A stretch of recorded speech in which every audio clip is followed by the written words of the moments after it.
우리 이 시간 함께 읽으실 말씀은 우리 요한복음 6장 47절에서 58절 말씀입니다.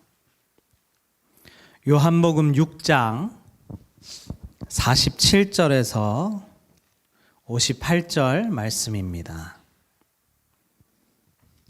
우리 교독하도록 하겠습니다. 6장 47절에서 58절입니다. 있습니다. 진실로 진실로 너희에게 이르노니 믿는 자는 영생을 가졌나니 너희 조상들은 광야에서 만나를 먹었어도 죽었거니와 이는 하늘에서 내려오는 떡이니 사람으로 하여금 먹고 죽지 아니하게 하는 것이라.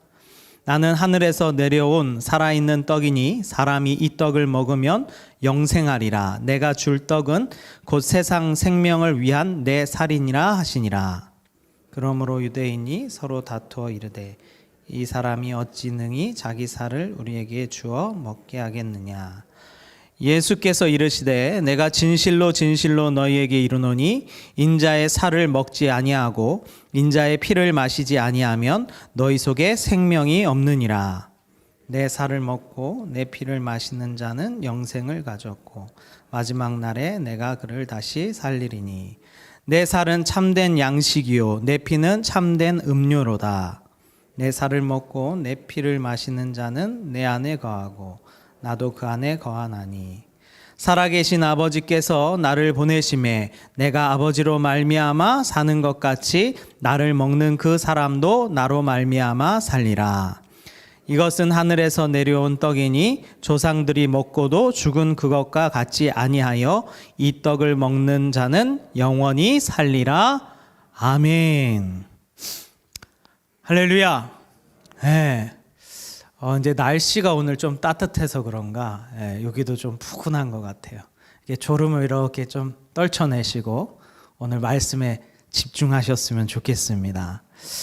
오늘 말씀의 제목은 그렇습니다. 하늘에서 내려온 떡이라는 말씀의 제목입니다.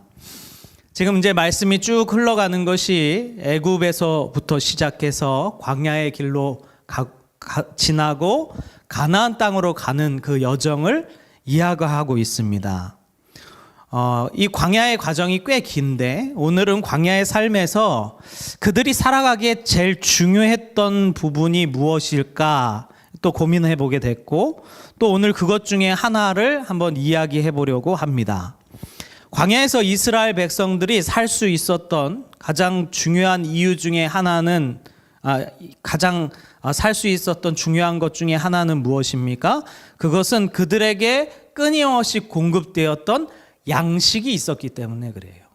그 광야의 척박한 땅, 아무것도 먹을 것이 없는 땅, 심어도 거두지 못하고 모래바람만 부는 그 땅에서 그들이 과연 먹을 것 없이 살 수 있었을까? 아니요, 전혀 못 살죠.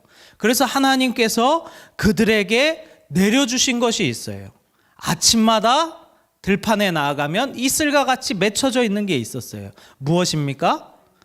만나가 그들에게 주어졌습니다. 아마 그것이 없었더라면 그들은 그 땅에서 다 굶어 죽게 되었을 것은 분명한 사실입니다. 그럼에도 불구하고 하나님께서는 그들을 훈련시키시기 위해서 그 광야 땅으로 이끌어 가셨고 또 날마다 그들이 먹어야 하는 양식, 하늘에서 내리는 만나를 그들에게 주셨습니다. 이거는 그들이 단순히 그곳에서 먹고 살기에 급급하게 하시기 위해서 내려주신 것이 아니라 하나님께서는 분명히 이유와 목적이 있어서 그것을 그들에게 내려주셨습니다. 그것을 통하여 무언가를 보게 하시려고, 그것을 통하여 무언가를 알게 하시려고 하나님께서는 날마다 그들에게 만나를 내리게 하셨습니다. 오늘 우리가 읽은 요한복음 6장에는요 그 만나에 대해서 이야기가 나옵니다. 물론 6장은 좀 통째로 이렇게 볼 필요가 있습니다. 이야기가 이렇게 계속 이어지거든요. 6장 앞부분에 보면 무슨 이야기가 나옵니까? 오병이어의 기적 이야기가 나옵니다. 예수님의 말씀을 듣고자 사람들이 들판 가운데 모여들었는데 그 수가 많았어요. 5,000명이나 됐어요. 그런데 날이 기웃기웃 저물어 가는데 그들이 먹을 것이 없는 거예요. 그래서 하나님께서 그들에게 오병이어의 기적을 보여주시면서 그들에게 먹을 양식을 주셨습니다. 그 시작이 뭘로 시작합니까? 먹는 것으로 시작해요. 먹는 것으로. 그리고 나서 예수님께서 원래 디베랴 지역에 계셨는데 이 갈릴리 바다를 건너셔서 가버나움 지역으로 가셔요. 근데 우리가 잘 알고 있듯이 예수님께서는 제자들과 함께 배 타고 가지 않으셔요. 제자들만 먼저 출발합니다. 그리고 예수님은 물 위를 걸어서 그곳을 지나가셔요. 그 부분이 나옵니다. 그리고 나서 이제 가버나움 지역으로 갔을 때에 사람들이 또 예수님을 찾습니다. 예수님을 찾는 얘기가 또 나와요. 그런데 이 사람들을 향하여 예수님께서 26절에 뭐라고 말씀하시냐면 예수님께서 너희가 나를 찾는 것은 표적을 본 까닭이 아니요 떡을 먹고 배부른 까닭이로다 이렇게 말씀하셔요. 그러니까 사람들이 예수님을 찾은 것이 본래 그 안에 먹을 것을 어떻게 내가 좀 더 구할 수 있을까 생각해서 예수님을 찾았다는 거예요. 그러면서 예수님께서 그 사람들에게 이렇게 당부하십니다. 27절입니다. 예수님께서 이렇게 당부하셔요. 썩을 양식을 위하여 일하지 말고 영생하도록 있는 양식을 위하여 하라. 이 양식은 인자가 너희에게 주리니 인자는 아버지 하나님께서 인치신 자니라. 그러면서 예수님께서 그 사람들에게 뭐라고 말하냐면 썩을 양식을 위해 일하지 마. 그리고 하나님을 위해 일해. 이렇게 말씀하시는 거예요. 왜요? 그 사람들이 먹을 양식을 예수님께 구하려고 다가갔거든요. 그러니까 예수님께서 그렇게 말씀하시는 거예요. 야, 썩어질 것 말고 하나님의 일을 구해. 그랬더니 28절에 보면 그들이 묻되 어떻게 하여야 하나님의 일을 하오리까? 그들이 되물어요. 그랬더니 예수님께서 29절에 하나님께서 보내신 일을 믿는 것이 하나님의 일이니라. 이렇게 또 대답하셔요.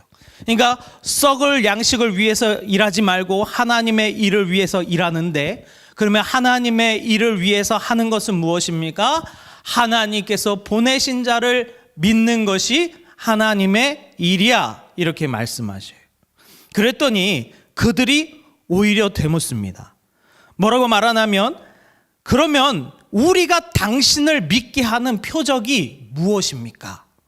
그러면서 누구 얘기를 하냐면 모세 얘기를 해요.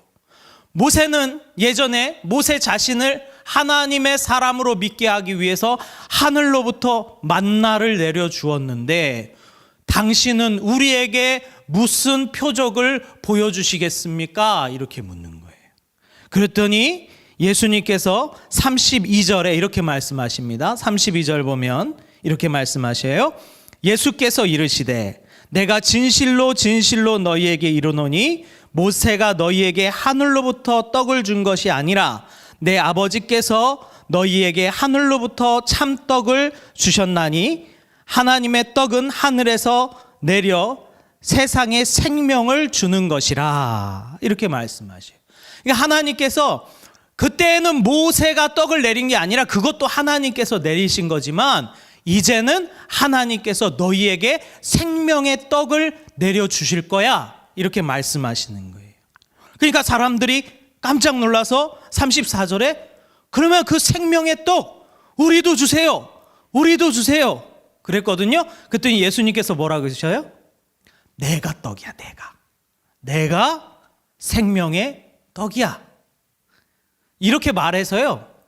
이 뒷부분에 보면 예수님을 따르는 12제자 빼고 나머지는 다 떠나갑니다. 왜요? 예수님이 좀 이상하거든요. 자기가 떡이래요. 나를 먹고 마시래요. 그러니까 그들 생각에는 이해가 안 되죠. 우리는 성경을 다 알고 있으니까 이해되지만 그 시대의 사람들은 이게 무슨 소리야? 자기를 먹인다고? 자신의 살과 피를 먹인다고? 그 사람들은 이해가 안 가는 거예요. 35절에 보면 이렇게 말합니다. 예수께서 이르시되 나는 생명의 떡이니 내게 오는 자는 결코 줄이지 아니할 터이요 나를 믿는 자는 영원히 목마르지 아니하리라. 또 51절에 보면 뭐라고 말합니까? 나는 하늘에서 내려온 살아있는 떡이니 이 사람이 이 떡을 먹으면 영생하리라.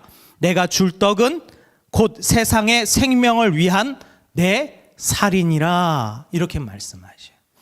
그러니까 구약시대의 광야에서 하나님께서 하늘에서 내리신 만나, 그들을 먹고 생명을 얻게 하신 그 만나는 사실 누구를 예표하는 거예요?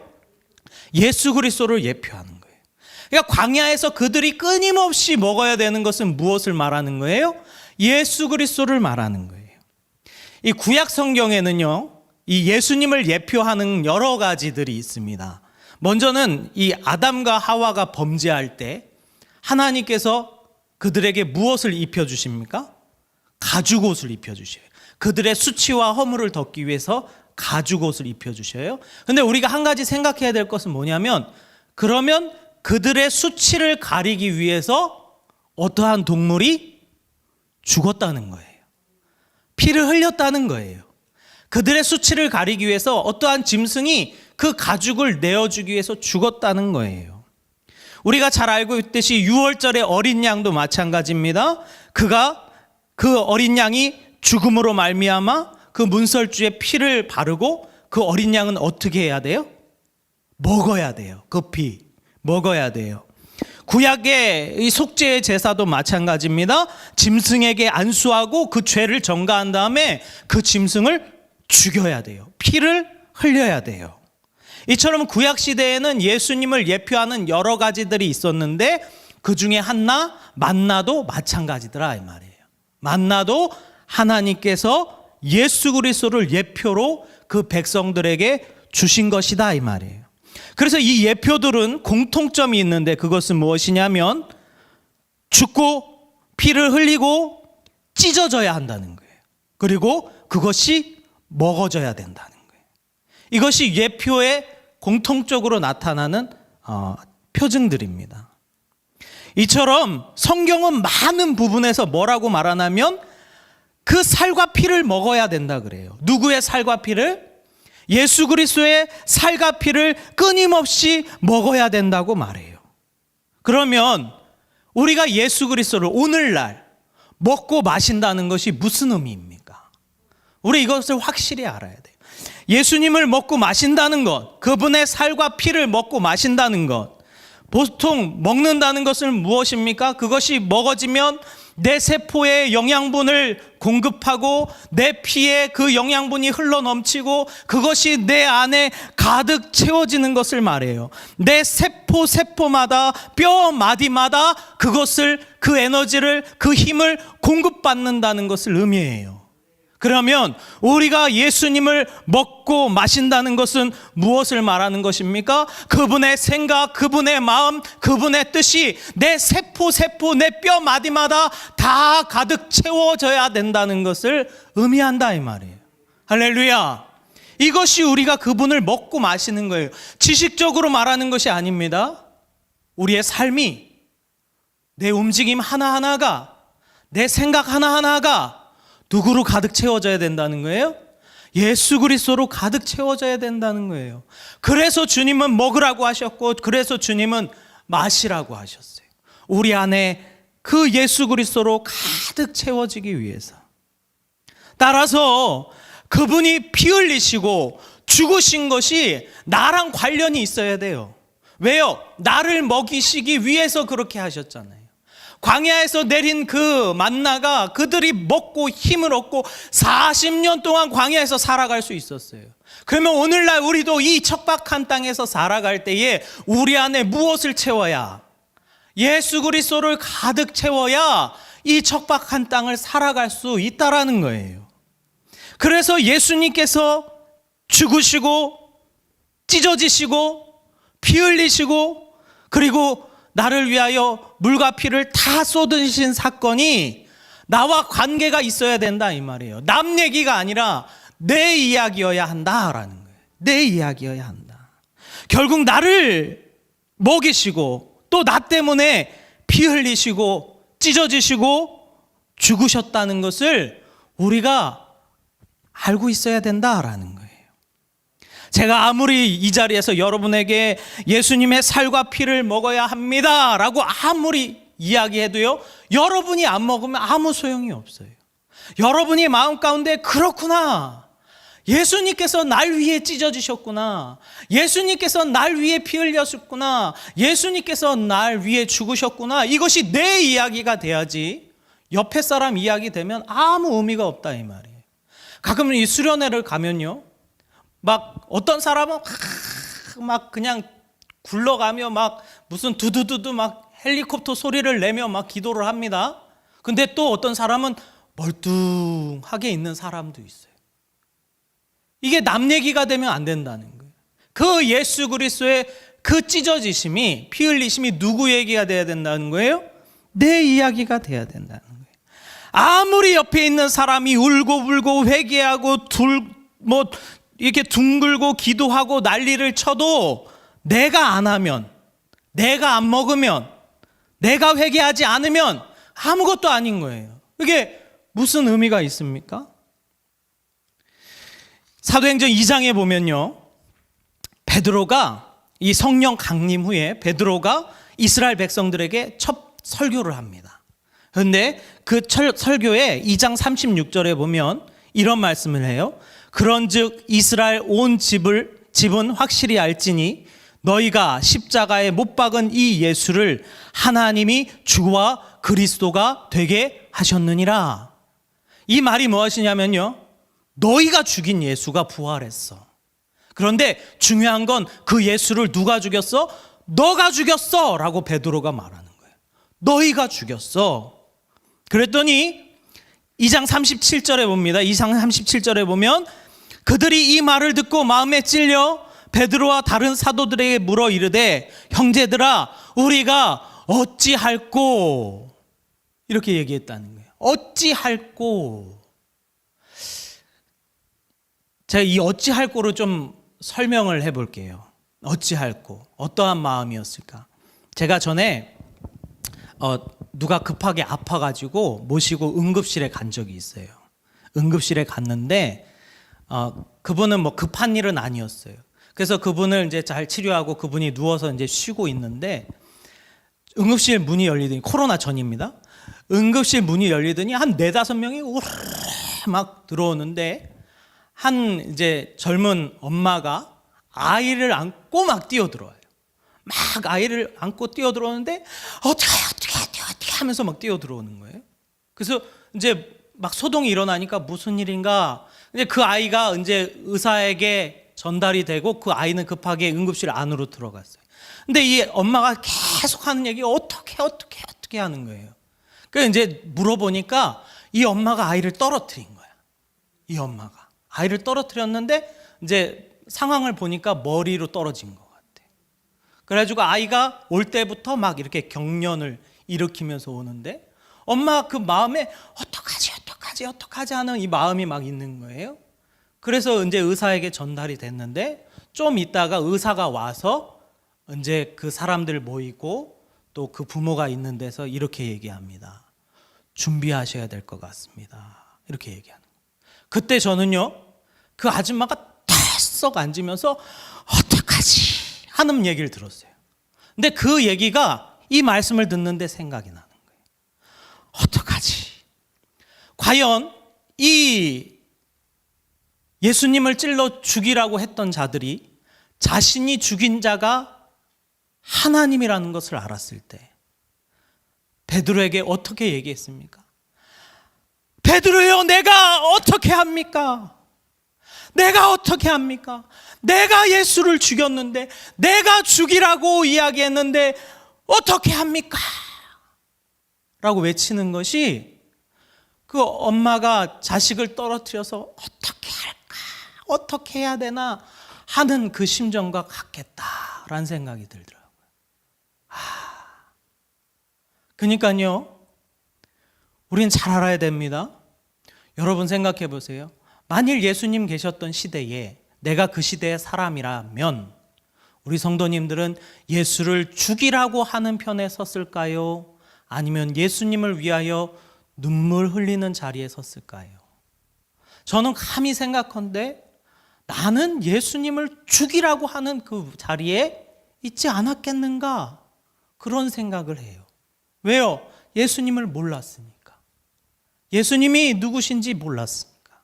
아마 그때의 그 성도들, 그곳에 있는 사람들도 몰랐을 거예요. 예수님이 누구인지. 그런데 베드로의 설교를 듣고 그분이 하나님이 보내신 메시아라는 사실을 확실히 알았을 때 그들이 베드로 사도로 발 앞에 가서 외쳤던 게 그거예요. 내가 어떻게 하면 됩니까? 내가 어떻게 합니까? 라고 외쳤던 거예요. 여러분, 그 이야기가 내 이야기가 돼야 돼요. 할렐루야. 오늘 그 예수를 죽여, 그 예수 그리스도께서 죽으셔서 나를 위해 먹이시고 또 피 흘리시고 그 주셨던 것이 다른 사람도 아닌 나를 위해서 그렇게 하셨구나. 우리는 깨달아야 된다는 거예요. 이것이 남 얘기가 되면 안 돼요. 내 얘기가 돼야 됩니다. 한 번이라도 진지하게 생각해 보셨는가 돌아봤으면 좋겠어요. 정말로 예수께서 나를 위해 죽으셨는가? 우리가 물어보면요, 쉽게 대답합니다. 아멘. 예수께서 나를 위해 죽으셨습니다. 이렇게 쉽게 얘기하죠. 그런데 때로는 그것만큼 위선이 있을까? 정말 그렇게 생각하나? 그런 생각들이 저 안에 들어와요. 나는 정말 예수가 나 때문에 죽었다고 생각하나? 예수가 나를 먹이고 나를 그 피를 먹이고 살을 먹이기 위해서 찢어졌다고 나는 생각하나? 이렇게 내 스스로 물어본다 이 말이에요. 예수님이 십자가에 못 박힐 때에 그 팔에 못을 박던 자가 나는 아닐까? 그 예수님의 뺨을 치고 그 머리에 그 거치고 그 뾰족한 가시 면류관을 푹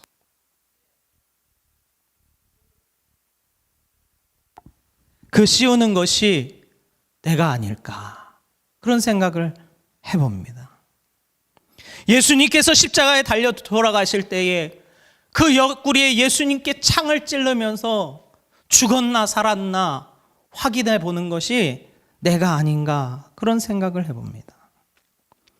우리는 신앙생활하면서 예수님께서 나 때문에 죽으셨습니다 라고 말하지만 사실 예수님이 나 때문에 죽었다고 생각해 본 적이 별로 없는 것 같아요.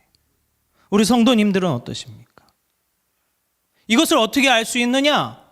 우리는 흔히 그래요. 만일 나의 어떤 행동으로 내 가족이 죽게 되거나 내가 아는 사람 누군가가 죽게 된다면 절대 그 행동 안 할 거예요. 그렇지 않습니까? 그런데 우리의 죄 짓는 것이 예수님을 죽이는 사건이라는 것을 우리가 머리로는 알고 있는데 여전히 계속 반복해서 죄를 짓고 있어요. 그거는 무엇을 의미합니까? 그 예수님의 십자가 사건이 나랑 관련 없다 생각하고 있는 거예요.